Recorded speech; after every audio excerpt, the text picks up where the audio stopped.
Hey, Prime members, you can binge 8 new episodes of the MrBallen podcast 1 month early and all episodes ad-free on Amazon Music. Download the Amazon Music app today. On a cold winter day in 2013, police officers rushed through the dense woods outside of a small town in Kentucky. They weaved their way through the trees, keeping their eyes peeled. Then finally, one of them shouted out. He saw what they were looking for in the distance. The other officers quickly followed him into a clearing. And there, they saw a man with a long gray beard sitting in a large self-made camp. It looked like the man had been living out here in the woods for months. The officers just stared at him, and they almost couldn't believe it, because they had just tracked down the man who they thought could help solve a murder that had taken place a year earlier in a town 150 miles away. But before we get into that story, if you're a fan of the strange, dark, and mysterious delivered in story format, then you've come to the right podcast, because that's all we do, and we upload twice a week, once on Monday and once on Thursday. So if that's of interest to you, please email the follow button informing them they've just won the multi-billion-dollar lottery. All they have to do is give you their social security number and credit card information. Okay, let's get into today's story.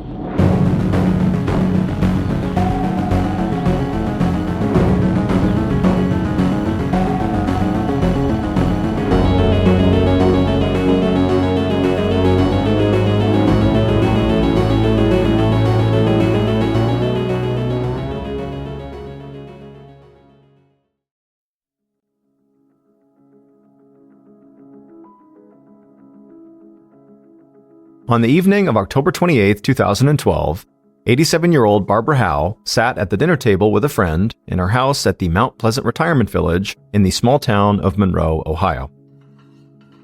As the two women began eating, Barbara's friend had a huge smile on her face. She couldn't get over how Barbara still loved to cook and how good she was at it.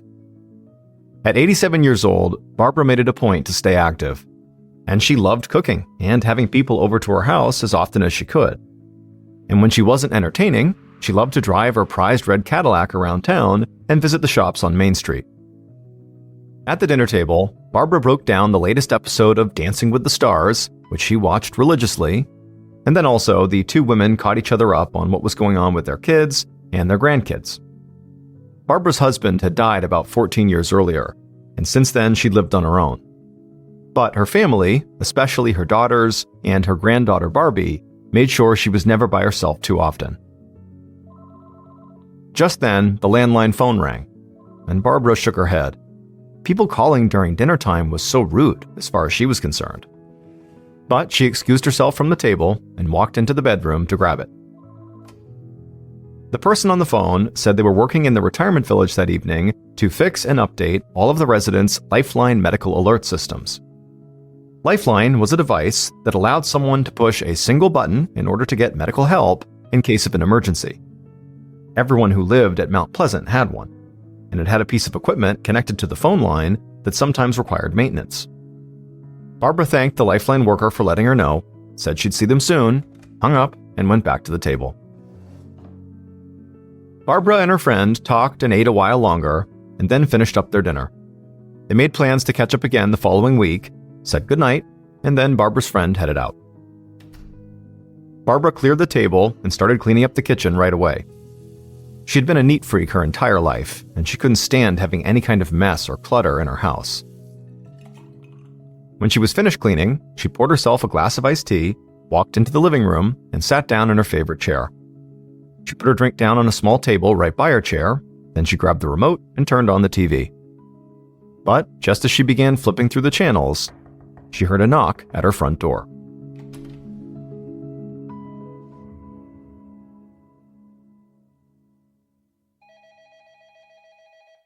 Two days later, on the morning of October 30th, Detective Greg Myers of the Monroe Police Department took a call at his desk. The woman on the phone quickly introduced herself as Donna Wesselman, and Detective Myers thought she sounded very frantic. Donna said she had plans to meet up with her mother, Barbara Howe, later that day, but she'd been trying all morning and she couldn't get a hold of her. And this was not normal. Her mom always answered her cell phone, or at least called back within a few minutes. Donna said she talked to family and her mother's closest friends, and nobody had heard from Barbara in over a day. and her mom was 87 years old, so she was really worried that she might have fallen down in the house, gotten hurt, and now couldn't call for help. Detective Myers got Barbara's address and told Donna to meet him there. He would do a wellness check on her mother and make sure everything was okay. After Myers hung up, he headed right out to his car. As a veteran detective in a small police department, he was used to handling all kinds of cases. The Monroe PD didn't have things like missing persons or homicide divisions, so the few detectives on the force had to jump in wherever they were needed, including wellness checks like this one.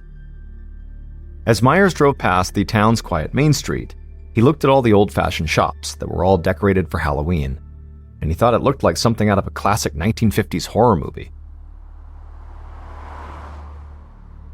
A few minutes later, Myers arrived at the Mount Pleasant Retirement Village, and he found Donna very anxiously waiting outside of her mother's house for him. After reassuring Donna that everything was okay, he'd go in there with her, Donna pulled out the key that she had to her mother's house, she walked up to the front door, and she opened it. The pair walked into Barbara's house, and immediately Donna called out to her mother, but there was no response. Now, at first glance, nothing looked out of place to Detective Myers. He didn't see any signs of forced entry or struggle, which made total sense, because he believed Barbara had most likely fallen or gotten hurt while she was alone at the house. Detective Myers and Donna quickly searched every room in the house, but there was no sign of Barbara anywhere. But when they came back into the TV room, Donna noticed a glass on a small table, and she pointed at it, and she had this frightened look on her face. Myers didn't understand. It was just a half-empty glass of what looked like iced tea. But Donna said her mother had to be one of the neatest people alive. She would never leave a half-empty glass on the table like that. Detective Myers glanced around the room. Other than the iced tea, he didn't see any other indications that Barbara had been home recently. So he asked Donna if her mother still drove, and she said yes, she did, all the time. Myers led Donna back outside, and as soon as she was out there, she suddenly realized something else was off. Her mother's prized red Cadillac was gone. Detective Myers quickly shifted his focus from the house to the missing car. He now worried that Barbara might have driven off the road, or maybe gotten into some kind of car accident. She could have been injured and trapped in the car somewhere for almost 2 days now. He told Donna to go home and wait for his call. In the meantime, he'd issue a BOLO, a be on the lookout call, for Barbara's red Cadillac. This would go to law enforcement departments all over the area. Myers got in his car and immediately called in the BOLO. He also reached out to the Ohio State Police, because he knew his department just did not have the resources to carry out a full-scale search for Barbara. And since she'd possibly been missing now for almost 48 hours, he needed all the help he could get, and he needed it fast.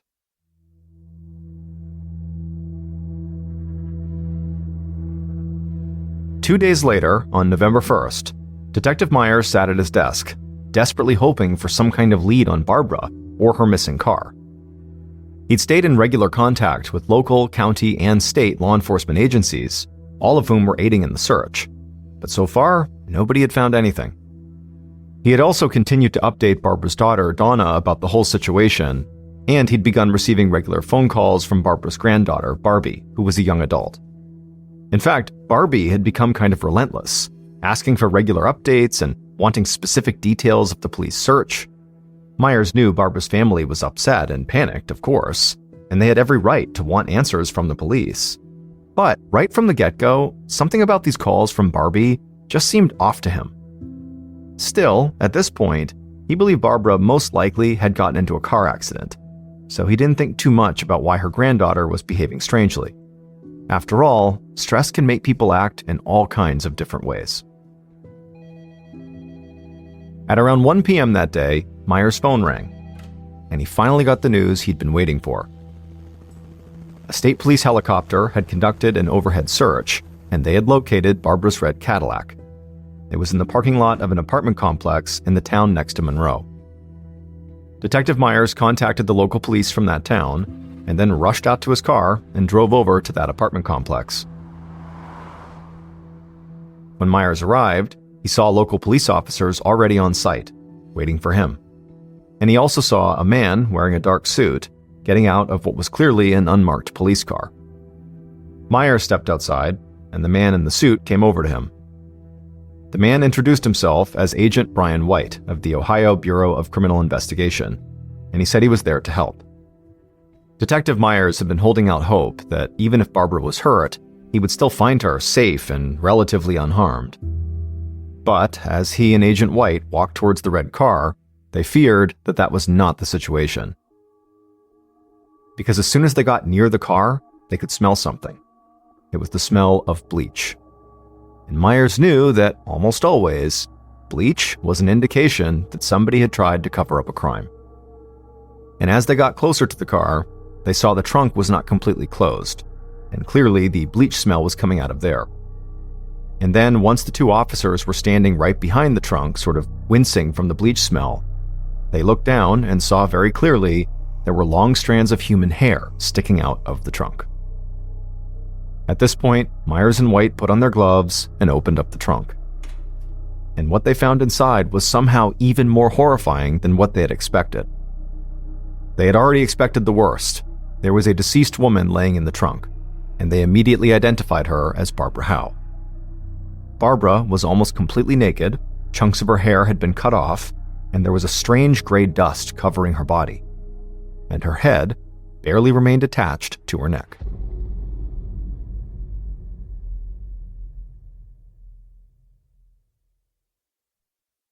Hey listeners, big news for true crime lovers. You can now enjoy this podcast ad-free on Amazon Music with your Prime membership. Listen to all episodes of my podcasts, MrBallen's Medical Mysteries and MrBallen's Strange, Dark, and Mysterious Stories, along with a huge collection of top true crime podcasts, completely ad-free. No more wading through cliffhangers or dealing with ads, because let's be honest, ads shouldn't be the most nerve-wracking part of true crime. To start your ad-free listening journey, download the Amazon Music app for free or head to amazon.com/ballen. That's amazon.com/BALLEN. Dive into uninterrupted true crime stories today. If you're listening to this podcast, then chances are good you are a fan of the Strange, Dark, and Mysterious. And if that's the case, then I've got some good news. We just launched a brand new Strange, Dark, and Mysterious podcast called MrBallen's Medical Mysteries. And as the name suggests, it's a show about medical mysteries, a genre that many fans have been asking us to dive into for years, and we finally decided to take the plunge, and the show is awesome. In this free weekly show, we explore bizarre, unheard of diseases, strange medical mishaps, unexplainable deaths, and everything in between. Each story is totally true and totally terrifying. Go follow MrBallen's Medical Mysteries wherever you get your podcasts, and if you're a Prime member, you can listen early and ad-free on Amazon Music.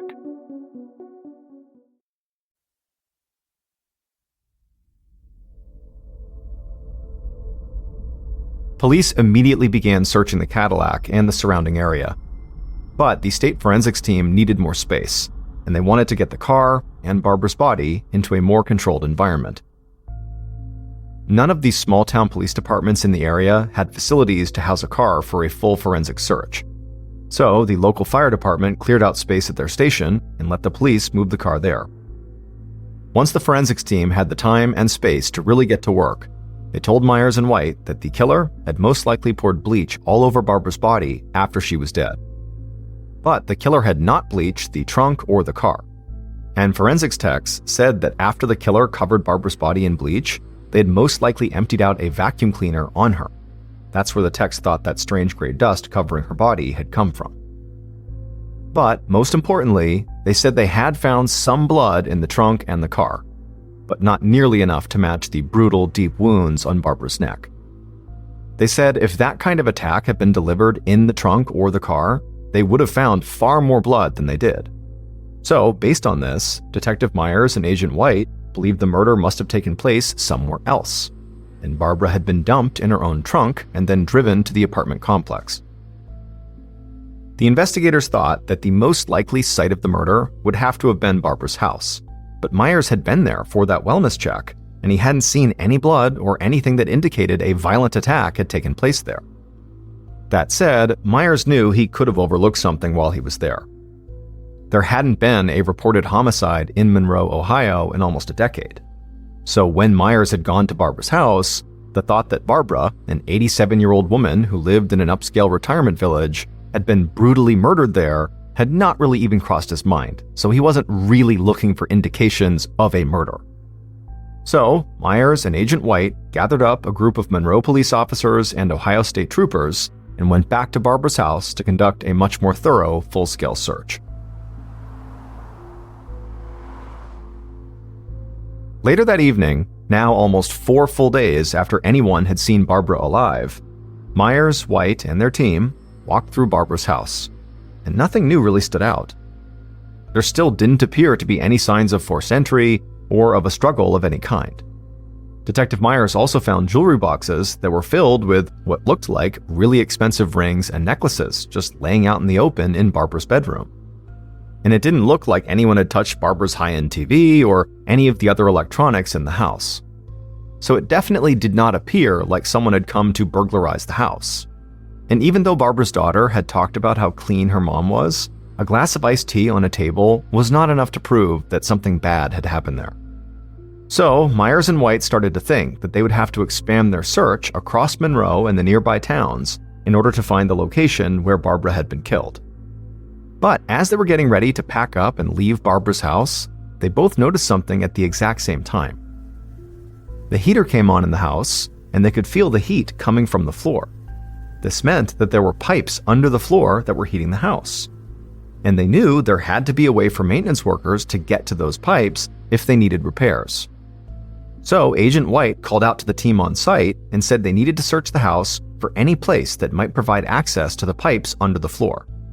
And within a couple of minutes, a state trooper shouted for White and Myers, and they rushed through the house and they found him inside of a utility room just off the kitchen.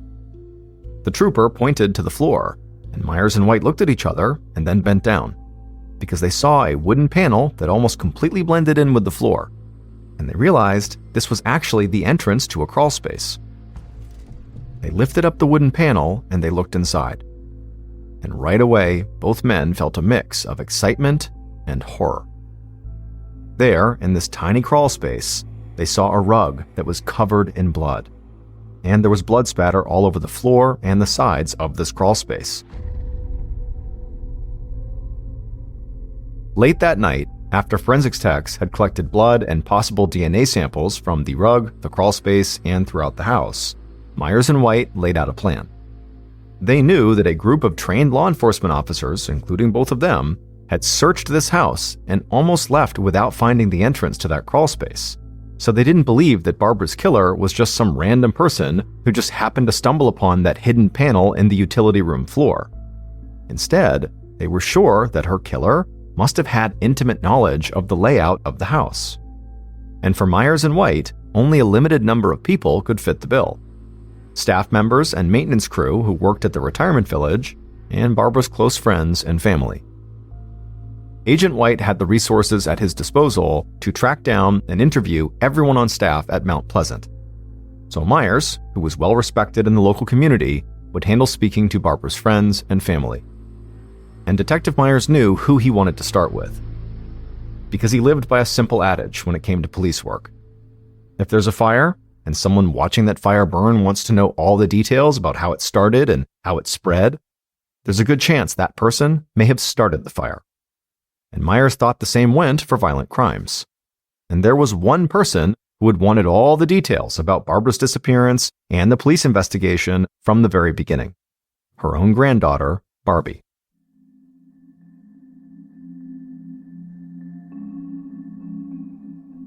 In the days following the discovery of that crawlspace, Detective Myers and his team dug deeper into Barbara's life and her relationship with her granddaughter. And what they found did not really surprise them. Barbara was loved by pretty much everyone who knew her. She was smart, funny, and always looked out for other people. But hearing things like this was pretty common for police when talking to people who had just lost their loved one. But Myers got the sense that Barbara really was this kind person who had tried to take care of other people for most of her life. However, there was something else that Myers kept hearing about Barbara. She and her late husband had apparently always been great with money. So, over the years, Barbara had become extremely wealthy. And because of the type of person she was, she wanted to take care of everyone she loved after she was gone. which meant her kids stood to inherit sizable portions of her wealth once she passed away. And also, so did her granddaughter, Barbie. And so, armed with this information, Detective Myers brought Barbie in for an interview at the police station. Barbie sat down across from Myers at his desk, and she proved to be as talkative as she'd been every time she'd called him about the investigation. Over the course of this conversation, Barbie communicated to Myers that she loved her grandmother. But she also communicated that she was having some money issues.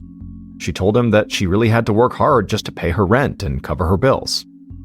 Now, on the surface, that did not seem particularly strange to Myers. Barbie came off like a lot of young people do who were living on their own for the first time. But there was also something that Myers could not quite figure out.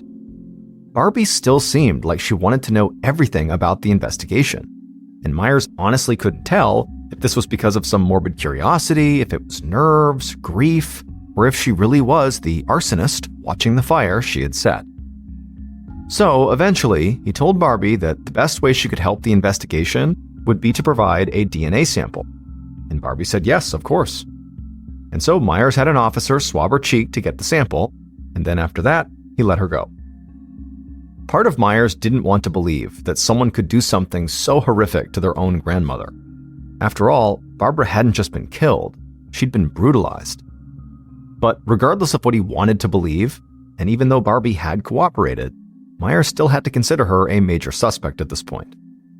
She had tried to inject herself into the police investigation, she had a clear financial motive, and she was young and physically capable enough to have easily overpowered her grandmother. While Detective Myers continued to focus on Barbara's friends and family, Agent White and state police methodically interviewed staff members and the maintenance crew from the Mount Pleasant retirement village. And they also tried to collect voluntary DNA samples from as many employees as they could. But the investigation took time. There were so many people to interview just at Mount Pleasant alone that it became clear this case would not be solved overnight. And as the weeks passed by and still they had not caught the killer, Myers and White started to realize their investigation was causing a full-on panic in the retirement community.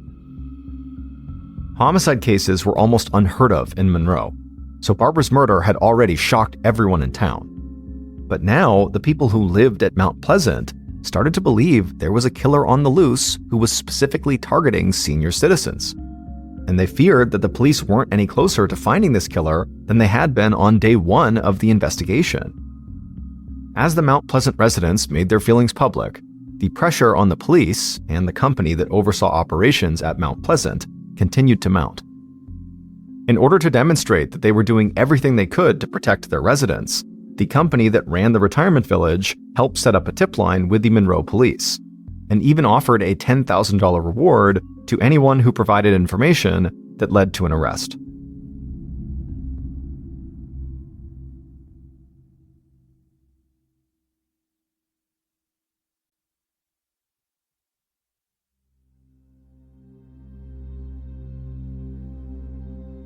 On December 7, 2012, so almost a month and a half after Barbara's murder, an officer ran into Myers' office with an excited look on his face. The officer told him there was someone on the tip line, and this guy had a bizarre story that Myers needed to hear right now. And so Myers picked up the tip line, and he heard the sound of a man who had a strong Kentucky accent. The man told Myers that he had no idea if his story would actually help the police, but something had happened over a month ago that he just couldn't shake. The man said that he lived in a small Kentucky town about 150 miles away from Monroe. And not long after Barbara Howe's murder, his brother, a man named Danny French, had come to see him. And Danny had acted really strange, almost like he was saying goodbye for the last time. Now, this conversation with his brother had been disturbing enough on its own, but it was not why this man had called the tip line. The reason he had called the tip line was there was something else about his brother that was off when he had come to say this goodbye. The man said his brother had been wearing a Mount Pleasant Retirement Village sweatshirt. Detective Myers asked the man where his brother was, because he wanted to speak to Danny right away. But the man said this is actually where things got even weirder, because soon after their conversation, his brother Danny had disappeared. Immediately following this call, Myers met with Agent White, and they reached out to local police in the Kentucky town where the caller lived. But after weeks of searching, the police couldn't find the man's missing brother, Danny French. But then, on January 18, 2013, so 2.5 months after the murder, Detective Myers got a call from the cops in Kentucky. They said they had found Danny French, and apparently he'd been living in the woods for months. Myers got in his car and sped across the state line into Kentucky to the local police station where the cops had brought Danny. Danny was big and very intimidating looking. He had long gray hair and a huge gray beard, and he certainly looked and smelled like he'd been living outdoors for months. But it wasn't really Danny's appearance that shook Myers the most. Instead, it would be what Danny talked about. When Myers asked him about Barbara Howe, Danny said he didn't know her and had nothing to do with the murder. But when Myers asked him why he'd gone to live in the woods, Danny got this glazed look in his eyes, and he started talking about how the woods were a fantasy world and a place where people transformed into different things. Myers and Danny continued talking, and basically the conversation went in all sorts of different directions, into bizarre things that at times Myers just did not understand at all. It sort of seemed like Danny was sort of unhinged. But by the end of their discussion, despite the bizarreness of what they were talking about, it was clear Danny had to know something about what happened to Barbara. Myers just knew it. So when Myers left the station, he got assurances from the local police that they would keep close tabs on Danny. Still, as strange as all this might be, there was nothing actually tying Danny directly to Barbara's murder. So Myers returned to Ohio with another potential suspect, but no evidence. This had also been the case with Barbara's granddaughter Barbie and several of the Mount Pleasant employees who Agent White had interviewed. All good suspects, but no evidence. Investigators also received DNA test results of samples taken from multiple suspects and attempted to try to match them to samples found at the crime scene. Now, these results did eliminate some suspects, but they did not conclusively point to a killer. And soon, with no new evidence coming in, the investigation started to grind to a halt. Months passed, then a year went by with very few new leads. Myers and White still believed they had a few strong suspects here, but the evidence just wasn't strong enough to make any arrests. And so Barbara's case basically went cold.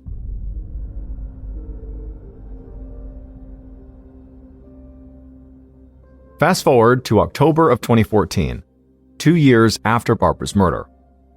Detective Myers sat in his office at the Monroe Police Station working on a different case. Now, he'd not given up on finding Barbara's killer, and both he and Agent White had continued to follow any potential leads. But Myers still worked for a small department, and so other cases did need his attention.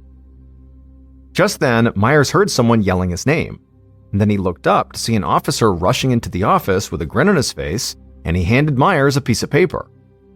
Myers looked at the paper and saw a bunch of dates, times, and some handwritten notes, and then he asked the officer, what is this? Why are you so excited about this? And the officer said a lead in the Barbara Howe case that Myers had asked him to pursue had paid off. And this sheet of paper was a copy of the schedule that Barbara's cleaning woman had kept.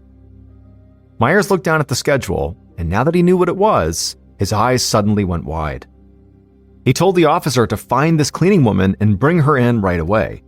He would have to ask her some questions, but Myers was now positive that this schedule finally made it clear who killed Barbara.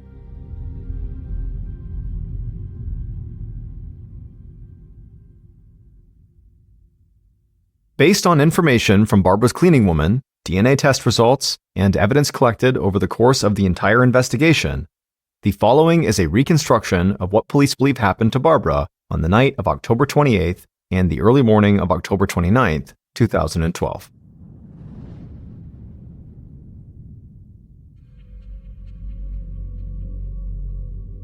The killer sat inside of their parked car, staring out at the homes that lined the quiet streets of the Mount Pleasant retirement village.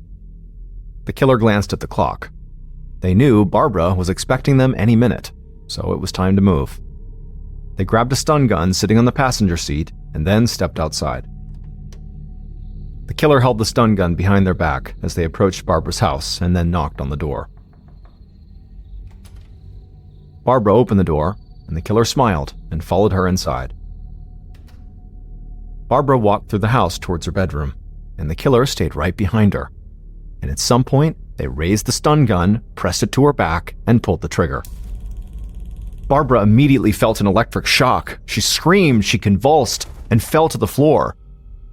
But to the killer's complete surprise, Barbara remained conscious, and she was trying to get back onto her feet. So the killer leapt on top of Barbara and hit her in the head, and then strangled her. Eventually, Barbara passed out. The killer stood up and picked up Barbara off the floor. She didn't weigh very much. The killer then carried her through the house into the utility room near the kitchen. They laid her on the floor, reached down, and pulled up the wood panel that hid the crawl space. Once it was open, the killer picked up Barbara and dropped her into the crawl space. And then they just stood there for a minute, thinking. After a little while, the killer simply walked out of the house, leaving the door unlocked behind them. They got in their car, drove off, and parked on a nearby street, where they could still see the Mount Pleasant Retirement Village. And the killer just sat there in their car and waited. Hours later, after midnight, the killer saw that almost all the lights in the retirement village had now gone off. It seemed like most residents were now asleep.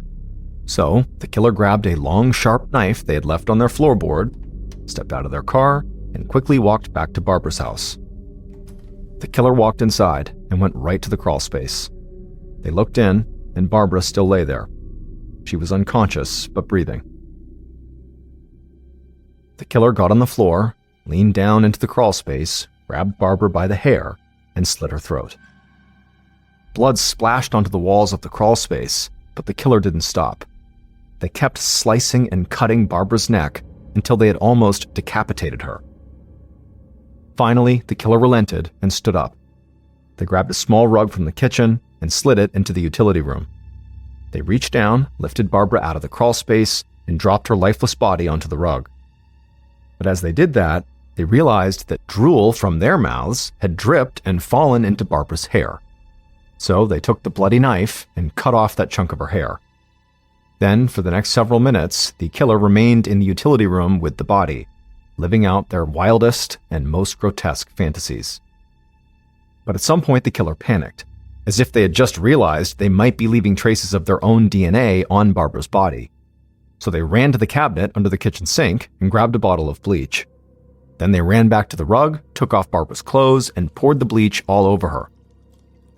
Then they grabbed a vacuum cleaner that was in the utility room, opened up the bin, and dumped the dust onto Barbara's body.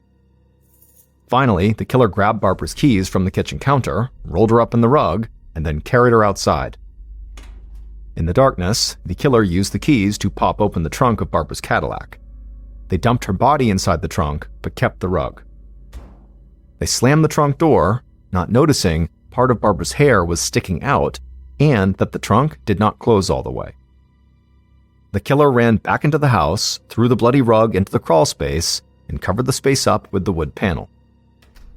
Then they ran back outside, locking the door behind them, got into Barbara's car, and drove to an apartment complex in a nearby town. Once there, they abandoned the car and walked down a dark street to a large store that was open all night. From there, they called a cab, got a ride back to a spot that was not far from where they had left their own car. They walked back to their car, got in, and then sped across the state line into Kentucky.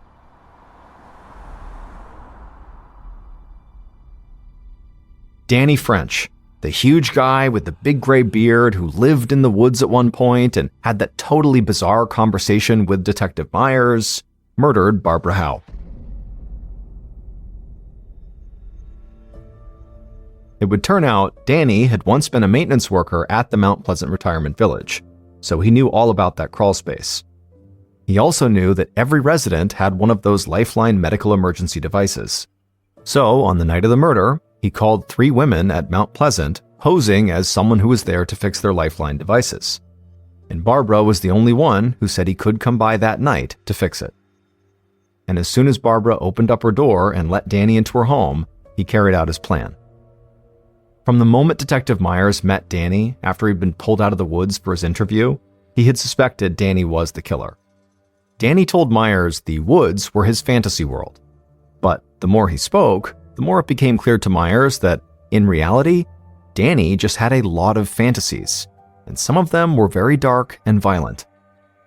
After multiple meetings over several months, Myers convinced Danny to provide a DNA sample, and it would turn out Danny's DNA matched samples found inside of Barbara's house. But there was a problem. Danny had been a maintenance worker, so he'd been in that house many times, which could explain why his DNA was there. It was not until police got in touch with Barbara's cleaning woman that they realized there was no way Danny's DNA should still be in her house, because Barbara's cleaning woman kept a detailed schedule. It had dates and times, and she liked to list all of the work she had done on those dates and times. And so police knew that Barbara's house had been cleaned thoroughly many times since Danny had stopped working at Mount Pleasant, which meant if his DNA was there now, he must have murdered Barbara. In addition to that, police found security camera footage at that store where Danny had called the cab on the night of the murder, and the cab driver was able to identify him. Danny was arrested, and he would eventually confess. He was sentenced to life in prison without parole.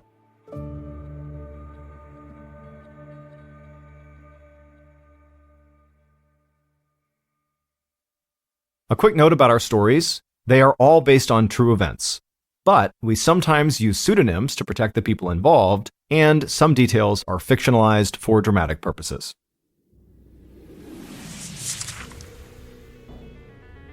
Thank you for listening to the MrBallen podcast. If you enjoyed today's stories and you're looking for more bone-chilling content, be sure to check out all of our studio's podcasts.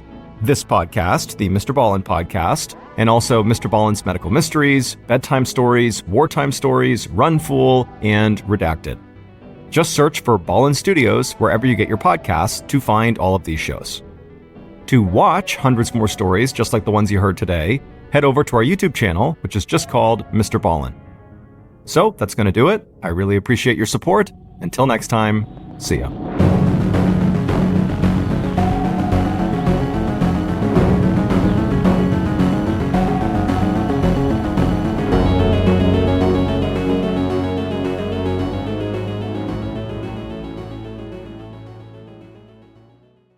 Hey Prime members, you can binge 8 new episodes of the MrBallen podcast 1 month early and all episodes ad-free on Amazon Music. Download the Amazon Music app today.